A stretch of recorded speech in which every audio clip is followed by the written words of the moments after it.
All right, pickup day, September 25th for Project Cobra for Ken. Is going to pick this up today. A couple things I want to show you. These hinges are loose purposely. So what happens is when you close the hood, this can get a little bit out of line. Like this, all you do is just pull it in line and latch it tightly. Also, that is not latched, that is latched. That should be pointing to you. These keys may be a little bit hard to use because when they powder coated and they sandblasted these, you got a little bit of sand in there. But I don't really see the purpose in locking these unless you just want to. One other thing that's a little unusual about 04 Mustang GT, that's the power steering reservoir. It uses automatic transmission fluid. I use Mercon 5. Do not put power steering fluid in that system, or it will be ruined. Okay, Factory 5 didn't really think about the brake fluid. It's a little difficult to get in there and put brake fluid in there. You should be perfectly fine, but keep your eye on it. The way I do it, I'll show you in just a second. Get you a bottle of brake fluid, drill you a hole, get you this plastic tubing, and then you can kind of fit the tubing underneath there, turn this upside down, feed it to it like an IV. Works really well. Okay, I wished I could have done this for you, and I can still talk you through it once you get the lights, but this set screw here holds in this ring.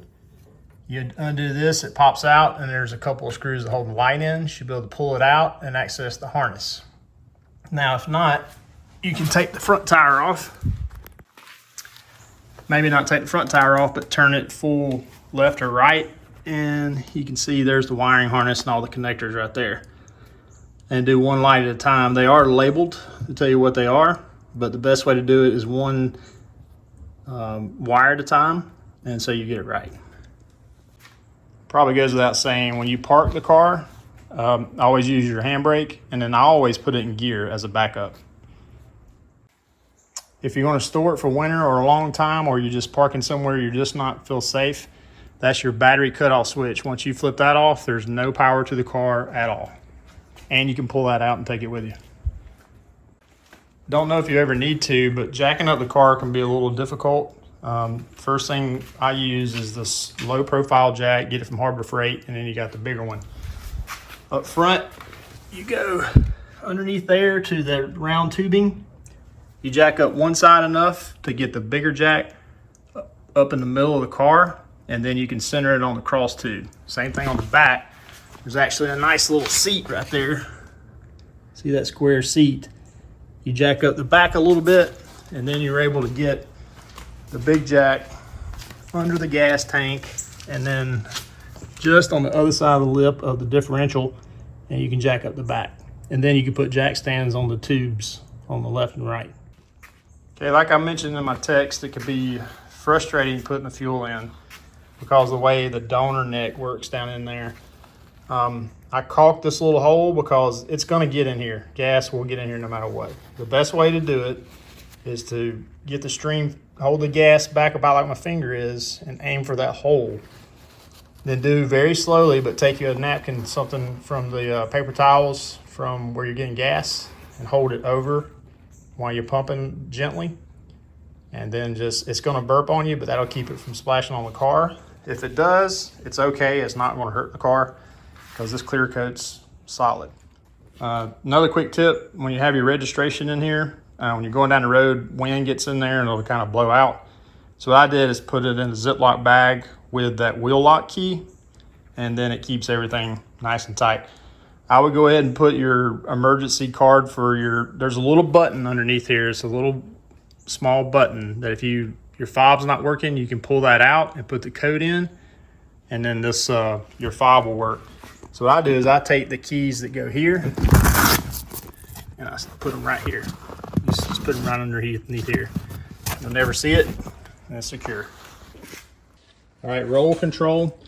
Like I said, that's your roll control switch. The way that works is if you're stopped, you got your foot on the brake, the amount of pressure you put on the brake is the amount of pressure that roll control is going to hold. So if you do just a little bit of pressure and you let the clutch go, it's going to do like a rolling burnout. If you push the brake really hard and push that button, it's going to hold the front wheels. You can let off the brake pedal and then release your clutch, give it some gas, and it'll sit here and burn the tires completely off. So just be careful with that one. It's pretty cool if somebody actually do a burnout, but just remember the key is the amount of pressure on the brake pedal is the amount of pressure that's going to hold. Okay, I have this set to where you have to power it up when you get in the car and turn it on. You'll see the lights come on because it's just part of the vanity lights, but you have to press and hold the power button for about 7 seconds, I believe. You'll see this blink and you'll hear the speakers link to your phone. You'll need to sync it first, but that's pretty easy. You just go to Bluetooth search and sync it up once you turn it on. I guess there's more here too. This light, if it comes on, that means your alternator is not charging the battery. So if that comes on, you need to go find out why the alternator is not charging. And then you got your high-low beams. Your headlight switch is over there. Also underneath here, right here, is a USB charge port. And the starter button, horn button, rest of it's pretty self-explanatory. And the turn signals are pretty easy too. You push them momentarily for a lane change and they'll cancel out. If you're sitting at a red light, you have to hold it for a couple of seconds. It'll blink for like 20 seconds. And then emergencies, just push them both. Okay, back here is your amplifier. There's some settings on the side that I really didn't get to. These boat speakers are extremely loud. You'll notice when you turn on the radio that they're at the very lowest they can go. You can crank them up quite a bit, and that's really when you're gonna get bass. If you decide you wanna need a little more bass, you probably gonna need to get like a subwoofer to go in here. I mean, they got good bass, but you gotta really turn it loud, almost too loud. And here's all your stuff. If for some reason it just cranks and cranks and cranks and won't start, always check back here. It's hard to see, but there's an inertia switch here. Make sure it's pushed in. Somehow, this never done it on me, but these can get popped out. Just make sure that's pushed down. I think that's pretty much it. I'm gonna do a walk around before the transport gets here just to show you the condition, making sure that there are no scratches on this thing. I mean, there might be some like really fine ones from where when you wash it and wipe it down, it's gonna get those little fine scratches. I guess the only other thing is when you first, if it's been sitting for a few days, and like when I leave my neighborhood, there's some speed bumps. When it's still cool or not quite up to temperature, it'll idle down really low. It sounds like it's almost going to cut off when you push in be pushing the clutch as you come like up to a speed bump. And I've had it cut off on me one time, and that was only because it hadn't been cranked in like a week. So just keep that in mind like I said, as you're going, it's still cool, and you put it in the clutch, let off the gas.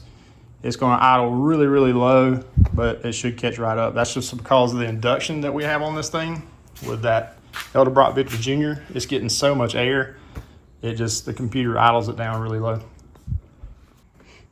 So this is a pretty cold start. I haven't cranked it in a couple of days.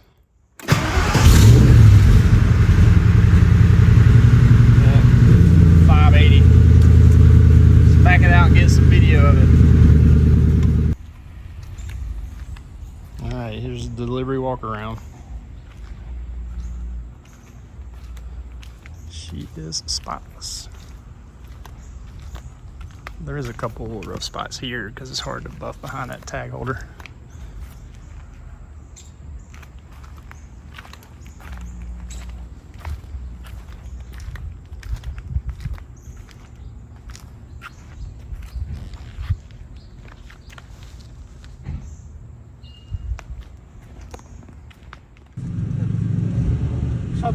Yeah.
You have to stay. You have to stay with the car.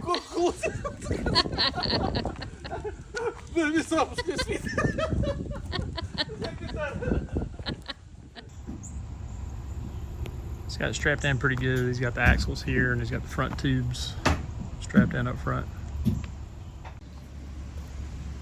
And there he goes. He knows speaking English. He blocked my neighbor's driveway too, and he's not very happy about it.